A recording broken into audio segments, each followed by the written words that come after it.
Hoje eu vou te contar uma história. O dia em que eu virei trilionário. Isso aconteceu de verdade. Vou te mostrar aqui. Isso aqui, ó. Talvez você saiba, talvez você não saiba o que é. Isso daqui é 100 trilhões de dólares zimbabuanos. 100 trilhões de dólares zimbabuanos, né? Tá? Isso aqui é uma nota de verdade. Essa é a maior cédula de fiat currency, de moeda financeira sem lastro, que é o que todas as moedas são hoje, impressa na face da Terra, tá? O dia que eu virei trilionário. 2013, essa cédula aqui saiu de circulação. Em 2013 ela deixou de circular. Zimbábue ficou sem moeda, eu até tenho que atualizar, ver como é que está hoje. Ele ficou sem moeda, daí começou a usar ouro, e depois começou a usar Bitcoin. No começo começou a usar Bitcoin, o ágio do Bitcoin do Zimbábue era de 100%. Era um baita negócio comprar Bitcoin nos Estados Unidos e levar para o Zimbábue. Só que você tinha que pegar em ouro e levar o ouro para os Estados Unidos. Era uma logística do caramba e por isso que o ágio era muito grande. Não vamos se demorar muito nisso. Então, o dia que eu virei trilionário, 2013, essa nota saiu de circulação. Sabe o que eu conseguia comprar com meus 100 trilhões de dólares do Zimbábue? Um ovo. Um ovo. Claro que hoje é uma nota colecionador, então dá para comprar mais que um ovo hoje do que quando ela estava em circulação. E por que eu estou falando isso? O que isso tem a ver com renda fixa, com perda fixa, com o que você tem para falar? Isso tem tudo a ver, tá? Tudo a ver. Presta atenção no tema de hoje. 99,9% das pessoas não estão prestando atenção. Isso está acontecendo. Isso aconteceu sempre na história. Zimbábue, Brasil nos anos 80, Síria, Líbia, Venezuela. Desta vez é global. Ninguém está prestando atenção.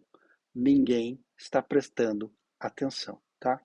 Então vamos para nossa análise de hoje. Então vamos lá, renda fixa. Qual o cenário renda fixa? Dá para viver de renda mesmo? Estão ensinando certo? Não, eu fiz as aulas, eu fiz o curso, estou vivendo de renda. Cuidado!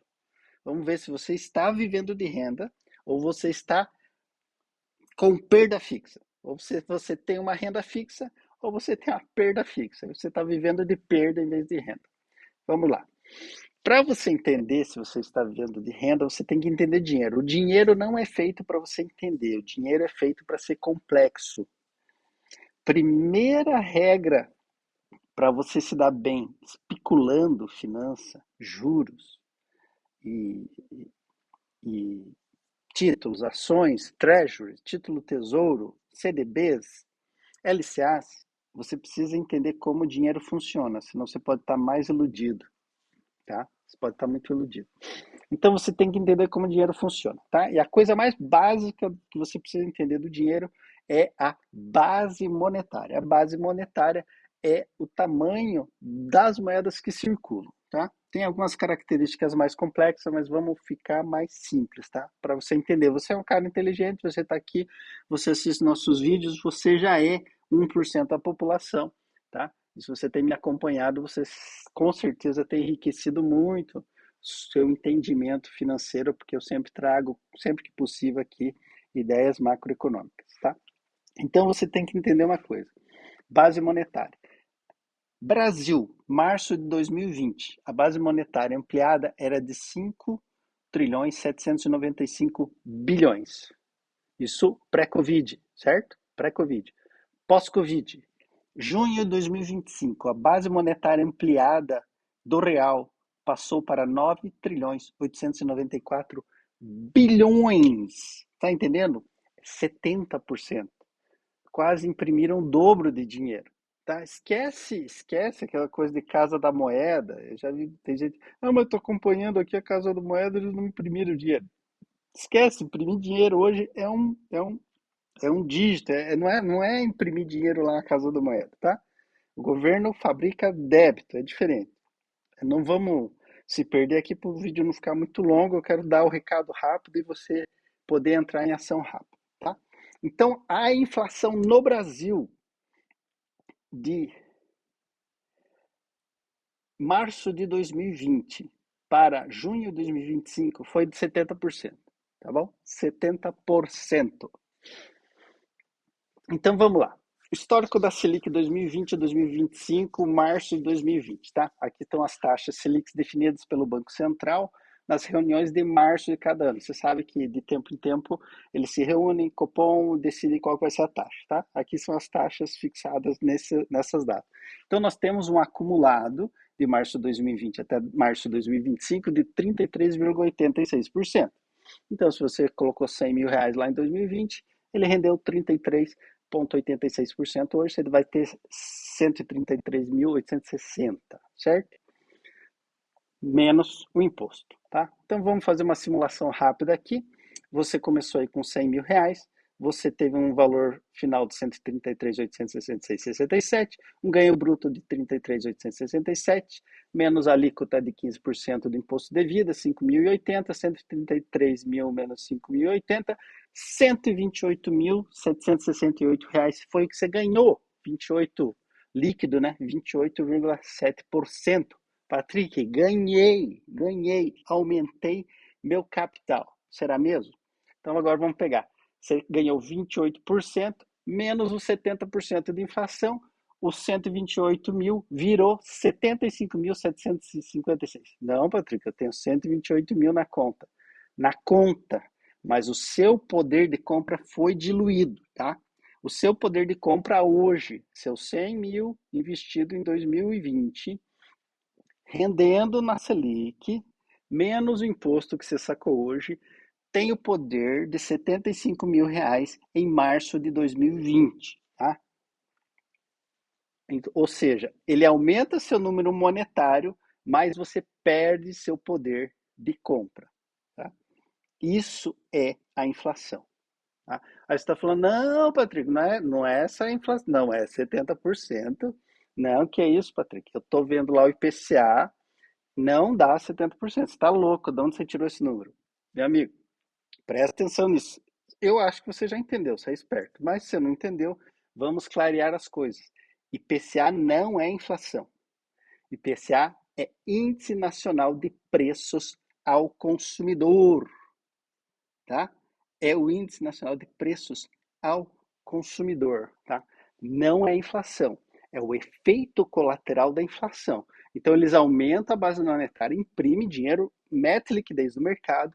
A consequência disso é o aumento de preços. Tá? Às vezes o cara fala assim, nossa, eu fui lá no mercadinho, o cara inflacionou muito os preços. Não, o aumento de preço é um efeito colateral da inflação. O cara do mercado não pode fabricar inflação, o cara da fazenda não pode fazer inflação, você não pode fazer inflação, eu não posso fazer inflação, o empresário não pode fazer inflação, ao contrário de mentiras que falam por aí, ninguém pode fazer inflação. O único que pode fazer inflação é o governo, porque inflação significa inflar a base monetária. Não vamos nos demorar aqui no sistema keynesiano e tal, mas é inflar a base monetária, ou seja, botar mais dinheiro em circulação. Isto é inflação. Unicamente quem pode fazer isso é o governo, com o Banco Central e os bancos e criando dívida e botando. Também não vamos entrar na complexidade disso. Já falei, o dinheiro é complexo para você não entender, para você perder o teu poder de compra e para você ser enganado, iludido e ter seu poder de compra depredado, tá? Esse efeito colateral dos preços. Patrícia, mas assim, eu tenho acompanhado o mercado, ali subiu, o feijão que eu comprava subiu, a gasolina deu uma subida, a energia deu uma subida, mas não subiu 70%. Então tá. Como eu disse, o IPCA é o índice ali de preço ao consumidor. Será que eu vou me demorar nisso? Pra você entender? Tá, vou tentar ser rápido. Então vamos lá. Ele é o efeito colateral. Esse efeito colateral não é imediato. Se chama efeito Cantillon. Ele demora. Eles imprimem 70%, não sobe no outro dia os 70%, isso demora. Aí esse efeito Cantillon, ele diz que quem pega o dinheiro fresco impresso, que geralmente são os bancos e os grandes tomadores, tem vantagem, porque ele ainda vai no mercado comprar ativos reais pelo preço antigo, antes do efeito Cantillon criar o efeito colateral da subida de preço. Tá? Esse é um ponto. Segundo, ou seja, ainda não tivemos os 70% total. Vai ter, provavelmente. Isso aí é questão de tempo e o governo vai estar imprimindo. Cara, é terrível. Segundo passo, o IPCA é uma cesta lá, então eles vão lá e fazem a cesta lá, o preço médio do consumidor da cesta básica e tal. Então ele vai lá e põe feijão, ele põe o arroz, põe combustível, põe energia, põe isso e tal. Cada item desse tem um peso. Então aqui que é uma malandragem também, onde eles manipulam o preço do do IPCA. Porque governo nenhum no mundo publica a inflação real. Não existe nenhum banco central, nenhum governo fala: ó, o índice de inflação esse ano foi de 20%, porque a gente imprimiu 20%, a gente inflou a base monetária 20%, injetando liquidez no mercado. Não existe. Você tem que estar sempre de olho lá no supply da base monetária, senão você nunca vai saber qual é a inflação de verdade. Tá? Eles têm o CPI nos Estados Unidos, o IPCA aqui no Brasil, índice de preços médios. E daí aqui que está a malandragem, porque eles maqueiam isso para que você não saiba como a coisa está fugindo de controle. Então, a título de ilustração, cada item desse da cesta que compõe o preço médio, ele tem um peso. Então vamos lá, o feijão tem peso 2, o arroz tem peso 3, porque se come mais arroz que feijão. Aí tá, a gasolina tem peso 1. Cada item desse tem um peso. Porém, entretanto, todavia, isso não é fixo. Eles podem mudar o peso. Então, digamos que o feijão explodiu. Não vão poder deixar agora o feijão com esse peso. Vamos pôr peso 1 no feijão. O que não subiu? Ah, não subiu, a gasolina não subiu. Então agora vamos pôr peso 3 na gasolina. Então, se você acompanhar essas mexidas, eu já acompanhei por um tempo, principalmente do CPI nos Estados Unidos, porque já vamos chegar nisso, é mais interessante você ficar de olho no dólar do que no real, porque você sabe que é uma moeda forte e o real sempre no par a longo prazo perde do dólar. Eles sempre mexem ali é terrível. Se você acompanhar, você vai ver que eles sempre estão alterando o CPI, às vezes tirando um item que subiu muito, eles simplesmente tiram. Não vai ser contabilizado, é peso zero, certo? E põe um outro item que está equilibrado para eles manter aquela inflaçãozinha disfarçada, tá? Então, bota isso na cabeça, tá? Martela isso. O único que pode criar inflação é o governo, tá? É o governo. É inflar a base monetária. Preço não é inflação, tá? Preço, subida de preço, seja do imóvel, da gasolina, da comida, é um efeito colateral da inflação, tá? Então a inflação é fabricada pelo governo, o real está com uma inflação de 70%. Ponto. Os preços vão descambar para cima, tá? Aí eu sei que você está pensando, Patrick, mas então o negócio é dólar, né? Eu sempre guardei dólar, eu sei, eu tive lá nos anos 80, meu pai teve lá nos anos 80, que o Brasil tinha aquela inflação maluca e todo mundo sabe quem que se deu bem. Quem se deu bem é quem segurou dólar, tá? Você tem uma certa razão, afinal, vamos lá, vamos ver o histórico do dólar. Vamos ver lá. É, dólar par real, janeiro de 2025, R$ 3,14. 7 você comprava $1. Dólar dezembro de 2024, R$ 6. Você precisava de R$ 6,17 para comprar $1. Tá? Agora deu uma recuada, é claro. Então significa, vamos fazer uma simulaçãozinha besta, um pouquinho escandalosa aqui.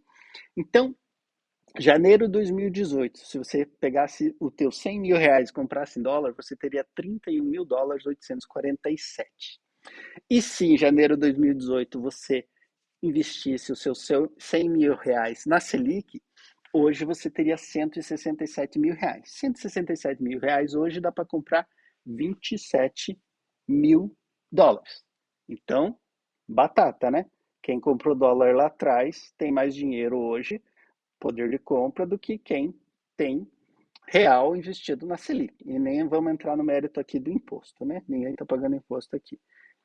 Então, agora eu sei o que você está falando. Agora, Patrick, o negócio é renda fixa em dólar, né? Porque se eu ganhei aqui só segurando o dólar, né? Só esse 31 mil aqui rendendo em dólar, eu teria muito mais dinheiro, muito mais poder de compra. Seu raciocínio está certo, porém, entretanto, todavia, você precisa pensar duas vezes, porque a pergunta que você tem que se fazer agora,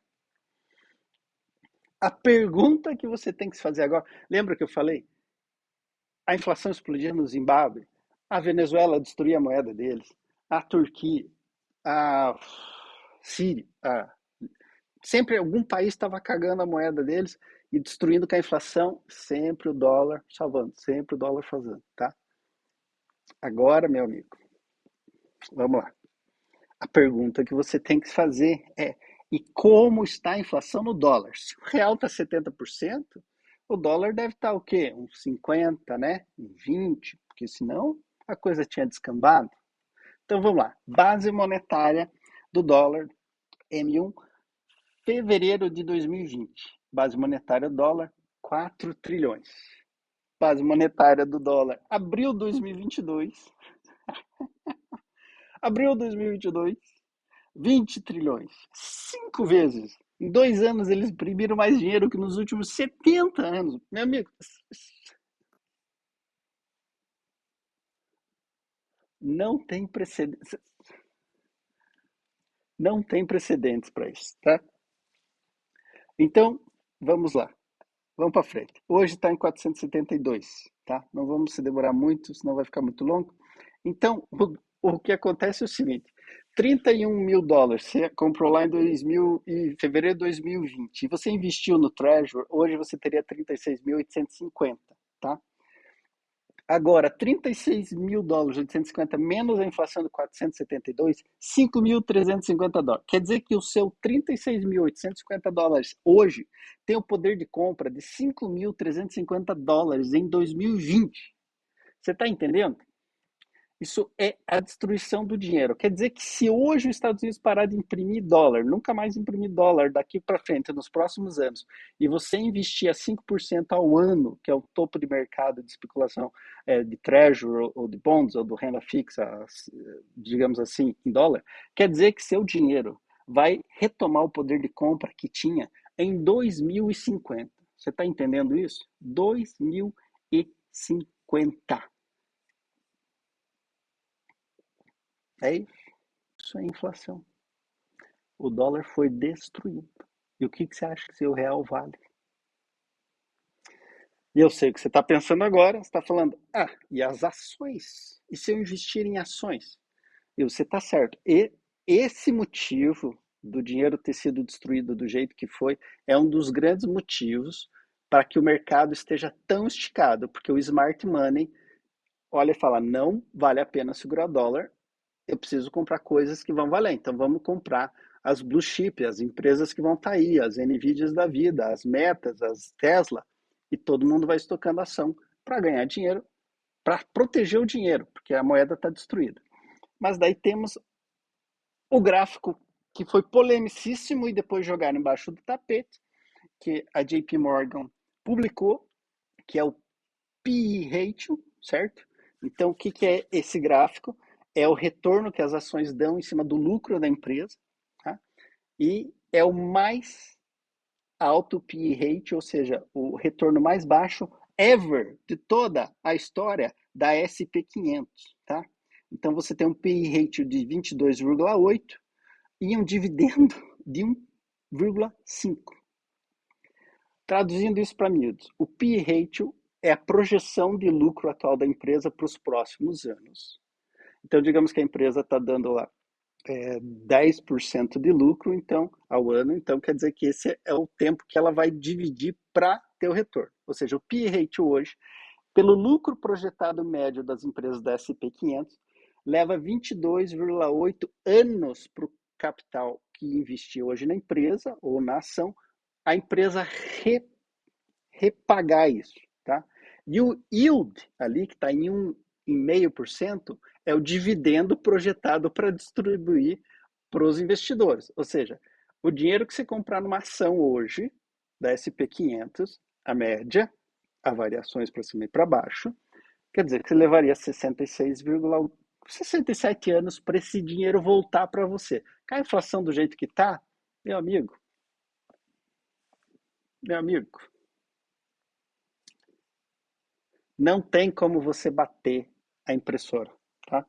Não tem como você bater a impressora. Isso aqui agora é global, não é só no Brasil, não é só no Zimbábue, não é só na Venezuela. O dólar acabou de ser destruído, tá? 500%. E vão ligar a impressora daqui a pouco de novo. Você não consegue ganhar dinheiro mais rápido do que a impressora. Tá? Não, esquece. Não tem CDB, não tem renda fixa, não tem título tesouro, não tem CDI, nada vai pagar. Senão a impressora é mais rápida. Tá? Eu poderia me demorar aqui explicando como é que eles imprimem, o que faz, como é que eles pagam. Não vou me demorar para isso não ficar longo.